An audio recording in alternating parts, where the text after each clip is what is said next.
Olá pessoal, seja bem-vindo mais uma vez ao canal Conhecimento Aplicado. Eu sou o George e vamos dar continuidade à nossa playlist de mecânica automotiva, esse cursinho totalmente gratuito que tem aqui no nosso canal do YouTube. E na aula anterior vemos sistemas auxiliares e hoje veremos sistemas de partida. Muito interessante, é um sistema auxiliar que auxilia, como o próprio nome já sugere, o carro a dar a primeira partida. Então, se essa playlist vem te ajudando de alguma forma, não esqueça de deixar aquele like e se inscrever no canal, porque isso ajuda bastante a gente a continuar nosso trabalho. E hoje, o que é que iremos aprender? Você irá aprender o conceito de sistema de partida, os tipos de sistemas de partida, os componentes do sistema de partida, a bateria e o motor de arranque, sendo que esta aula é dedicada basicamente à nossa bateria. Nas próximas aulas veremos sobre o motor de arranque, porque senão o vídeo vai ficar muito longo. E a função dos componentes do sistema de partida. Então vamos lá.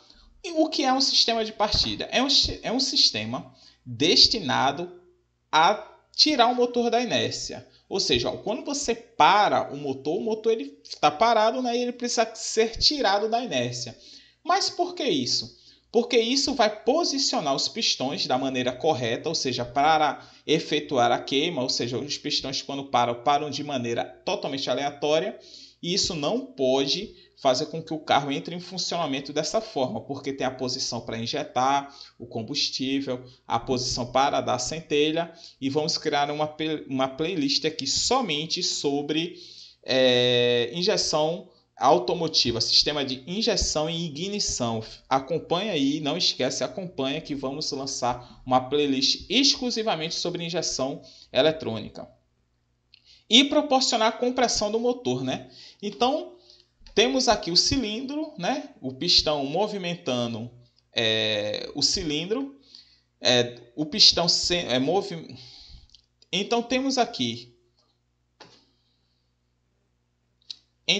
aqui o pistão em movimento e no gráfico à direita podemos perceber o seguinte: à medida que o pistão sobe, existe um maior aumento da compressão e uma diminuição do volume. E o que é que acontece?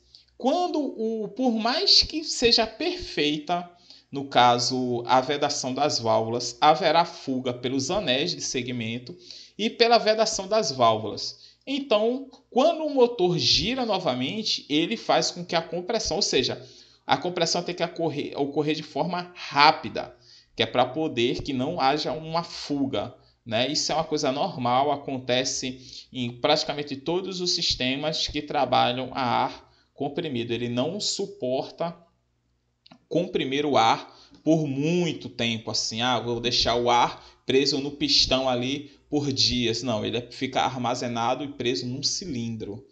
Então vamos lá. Então aqui temos o pistão e aqui existe, no caso, os anéis de segmento, que esse pistão está sem os anéis e que pode ocorrer fuga pelas periferias, aqui pelas laterais, no caso dos anéis de segmento, e aqui pelo cabeçote, pela vedação das válvulas, né? Então isso são coisas que pode fazer com que haja fuga, entendeu? Então, tipos de sistema de partida. Existem basicamente dois sistemas de partida, né? Esse pneumático eu vou falar só para título de conhecimento, né?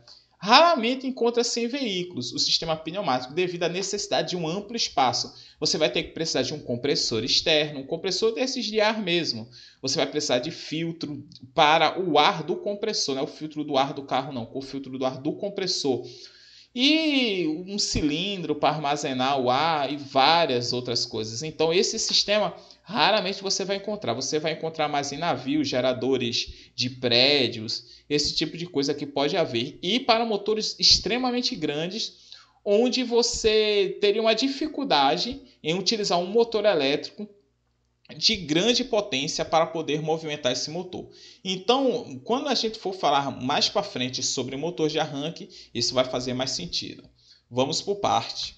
Então, componentes do sistema de partida. Nós temos aqui os componentes principais, né? A bateria, o motor de arranque, o cabeamento, que também faz parte, né, a fiação, e o contato de partida. Então vamos falar a bateria, que é o foco principal dessa aula, você entender o funcionamento da bateria. Ela armazena energia a ser utilizada no veículo enquanto está parado. Ou seja, a bateria ela tem essa função. Então, quando o seu carro está parado, você quer acender uma luz interna, você quer acender talvez o farol, o painel, você quer usar qualquer coisa. Enquanto o veículo está parado, ele vai tirar essa energia elétrica, principalmente da bateria. E claro, a função principal da bateria é fazer com que o carro funcione, né? Deu a primeira partida no carro, que é o motor elétrico girar o motor do carro, fazendo com que reposicione os pistões e assim, faça a compressão do motor, né? Predominantemente, as baterias veiculares são chamadas de ácido chumbo devido à sua composição. Então, quando vemos aqui uma bateria, você percebe que ela tem várias pilhas, né? E essas pilhas, né, que é composta de várias placas. Essas placas são feitas de chumbo e óxido de chumbo. Claro, pode haver novas tecnologias de baterias, que existe a bateria de gel e outros tipos de baterias destinadas a dar partida no carro, evidentemente, e que pode ter composições diferentes, mas aqui estamos falando da predominância. O que predomina nas lojas de automotivas, na maioria da tecnologia automotiva, são essas baterias chamadas ácido chumbo. E ela tem o ácido sulfúrico dentro dela, a carcaça, que é essa estrutura de plástico, e os bornes, né? E o que é que acontece? Ela tem uma reação química dela, que o ácido sulfúrico armazena a energia, digamos assim. E à medida que a bateria vai descarregando, ele vai perdendo a acidez e vai se tornando uma base. E essa transformação, no caso eletrônica, do ácido para a base, faz com que ele armazene elétrons quando está na parte ácida e assim armazena energia. Só que o único material que suporta o ácido é o chumbo, né? E mesmo assim ele passa por vários processos de eletrólise e vem a se desgastar com o tempo. Então eu vou fazer um vídeo posteriormente falando sobre se dá para recuperar uma bateria, se não dá, quais são os momentos que dá para recuperar uma bateria. Vamos ver isso mais para frente um pouco. Por enquanto, vamos se atentar a isso aqui. Então, essa bateria ela tem uma série de características que diferem de outras baterias. E uma das características principais que tem na bateria de ácido chumbo é o seu custo. Por mais que o chumbo ele tenha um preço ainda mais barato do que outras tecnologias de baterias como o lítio, por exemplo, e ela também suporta ter uma descarga muito alta de corrente sem se danificar. A maioria das baterias elas têm uma descarga mais lenta, enquanto a bateria ela tem a automotiva tem uma construção específica que ela permite fazer uma descarga de uma alta corrente mais rapidamente. Vamos ver isso.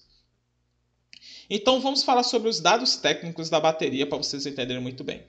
A maioria das baterias elas são medidas em 12 volts. Você pode encontrar baterias com maior tensão, mas geralmente as baterias automotivas elas são de 12 volts, que é devido à construção das suas pilhas. Ela forma uma tensão de aproximadamente 12 volts teoricamente. E quando tem caminhões e outros veículos que trabalham com 24 ou 48 volts, aí existe uma associação dessas baterias de 12 volts para poder fazer com que elas alcancem essa maior tensão. Então vamos analisar aqui. Para você saber se uma bateria está boa, por exemplo, você pode analisar a tensão dela. Eu já estou dando as dicas aqui.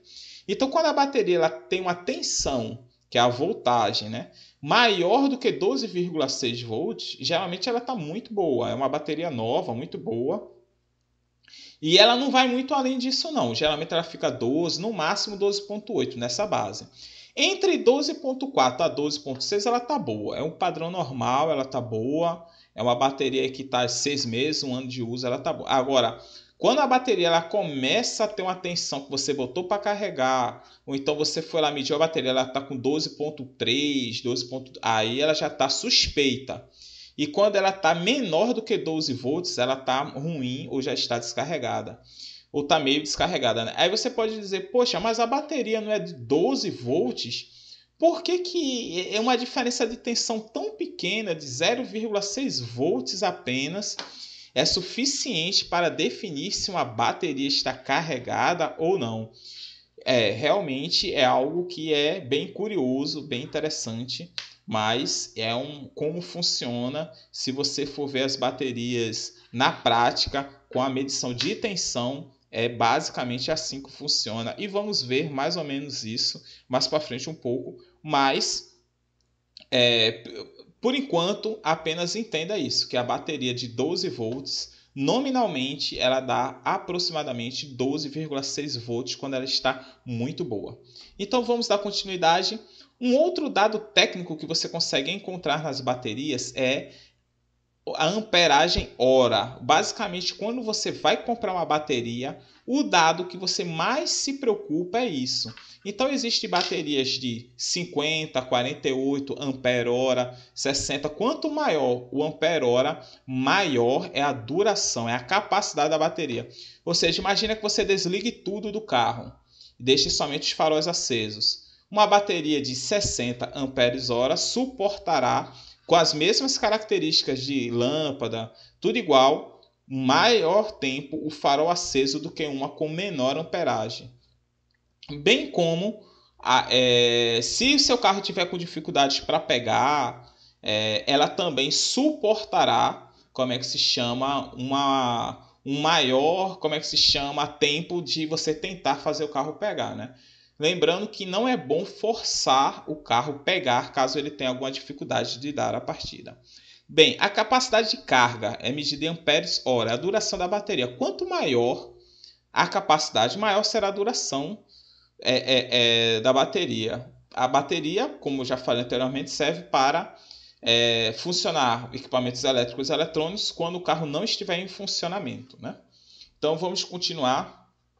Um outro dado que muitas pessoas não veem isso na compra da bateria, e talvez seja o dado mais importante da bateria, que é o CCA, que vem de uma sigla em inglês, que seria o quanto a bateria descarregaria uma amperagem a menos 18 graus até ela alcançar 7,4 volts. Mas não se preocupe com isso, isso é uma coisa que não importa muito. O que importa é isso na prática, para a gente entender o que é que isso influencia para a gente. Quanto maior o CCA da bateria, ou seja, quanto maior o CCA, maior será a sua corrente de descarga. E logo, o que é que acontece? As baterias automotivas, elas têm em média aqui, 10 a 15 vezes a corrente nominal, que é essa capacidade que eu acabei de explicar aqui, amperagem hora.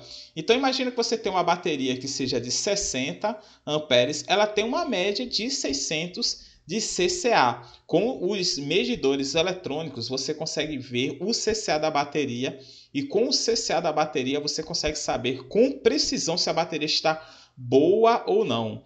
Aí você vai dizer, poxa, mas se eu medir com o voltímetro com essa característica, significa que eu não vou ter uma precisão? Vai ter uma precisão razoável, mas a melhor medida seria você usar um medidor eletrônico para poder medir o CCA da bateria.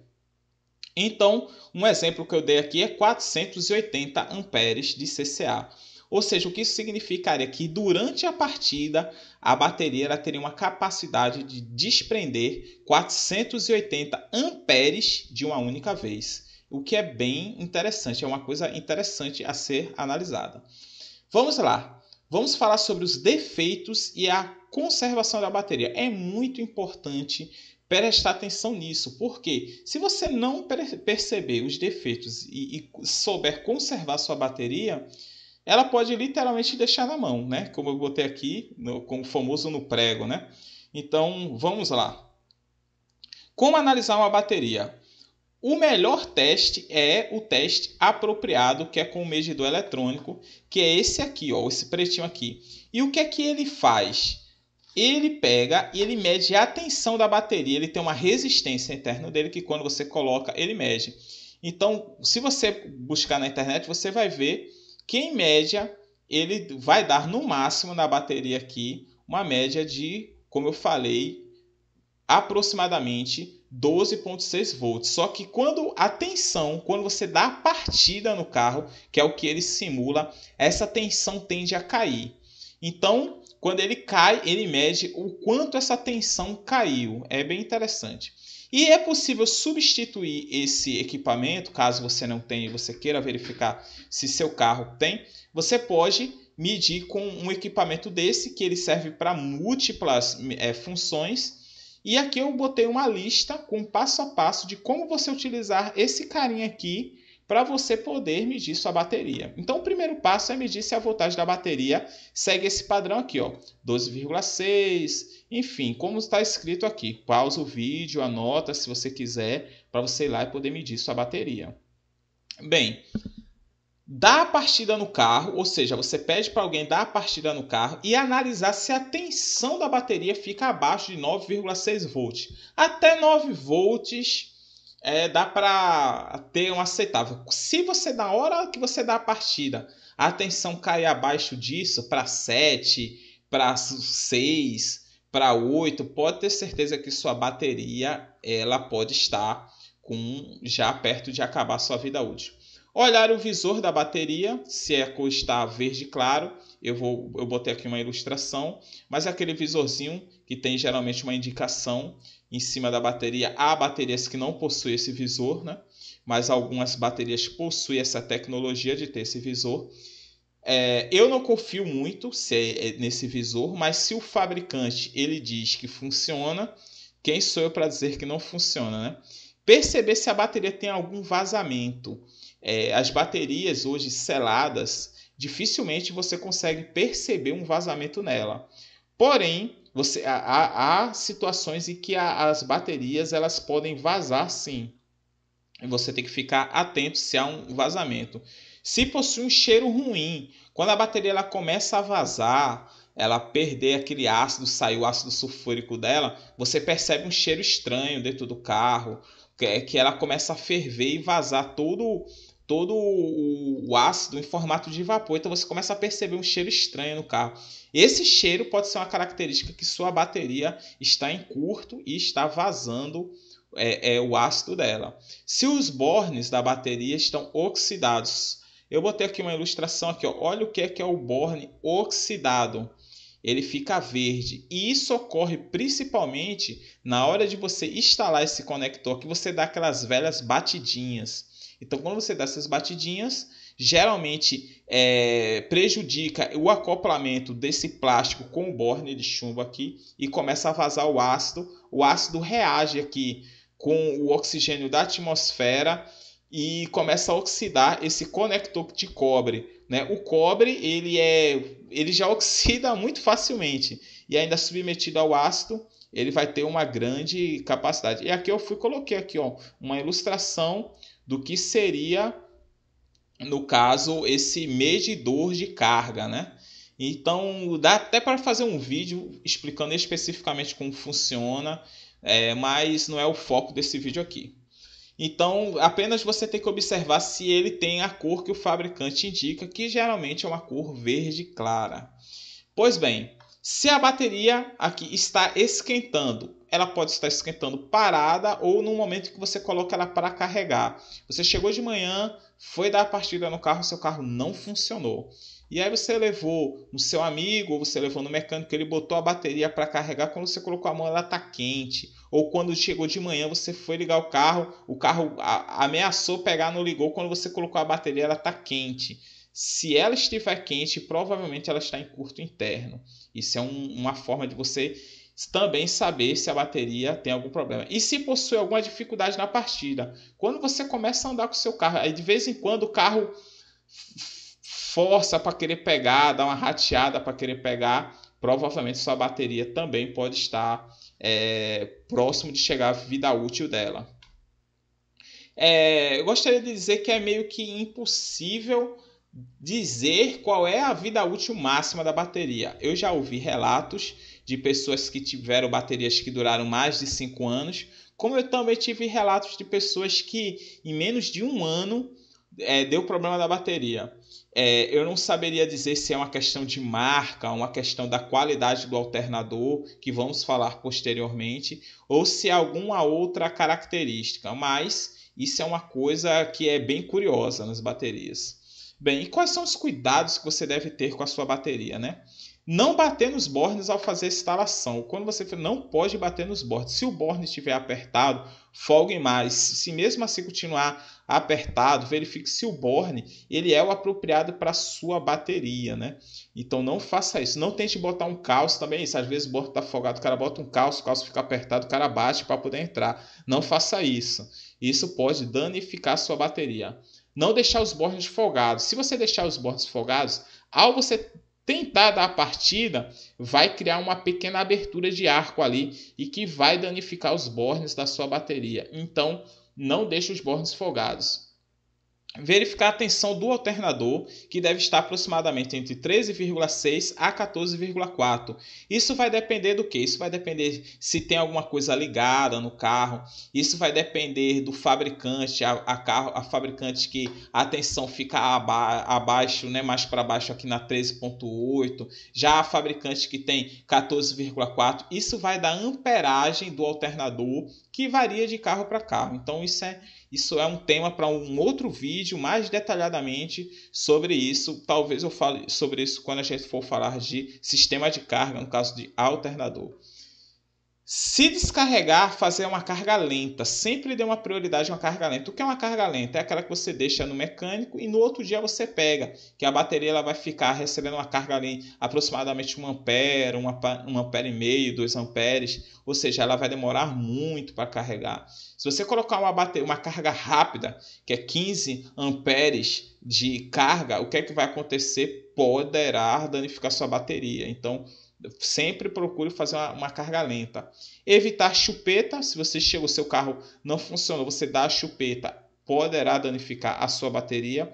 O que mais acontece de ter que dar chupeta no carro é justamente quando o alternador dá problema e aí você vai com outra bateria auxiliar e você consegue dar uma chupeta no carro.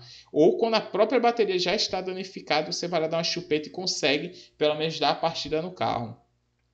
Se seu carro der um problema, como é que se chama, no motor de arranque ou em outro sistema que não permita que dê a partida, por exemplo, tem carro que tem o sensor no pedal do freio. Então dá um problema no sensor no pedal do freio, você não consegue, ele não reconhece que o freio está apertado e não deixa dar a partida no carro. Há outros que é na embreagem. Então tem carros que tem carro que você não precisa nem apertar no freio na embreagem, você vira a chave e ele já liga. Então tem essas diferenças. O carro que é câmbio automático, ele tem que reconhecer que o carro está no P para poder ligar. Se ele estiver em marcha, vamos supor que você desligou o carro em marcha, ele não liga. Então tem todos esses detalhes que pode fazer que o seu carro não ligue. Mas os únicos que fazem com que a chupeta funcione, que é fazer a partida com a bateria auxiliar, é se tiver problema na bateria ou no alternador.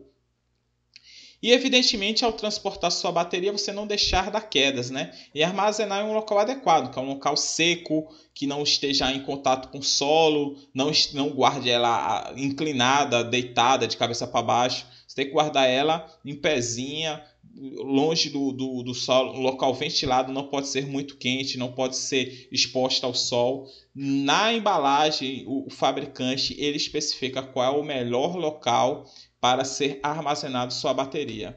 Então, se você gostou, não deixe de largar aquele like, se inscrever no canal e compartilhar para seus amigos, né? E se você tiver alguma dúvida ou sugestão, por favor, deixe aqui nos comentários que eu terei muito prazer em ajudar. Se seu carro tem algum problema, qualquer tipo de coisa, eu ficarei muito grato em poder ajudar. E na próxima aula veremos sobre motor de arranque. Então, muito obrigado e até a próxima.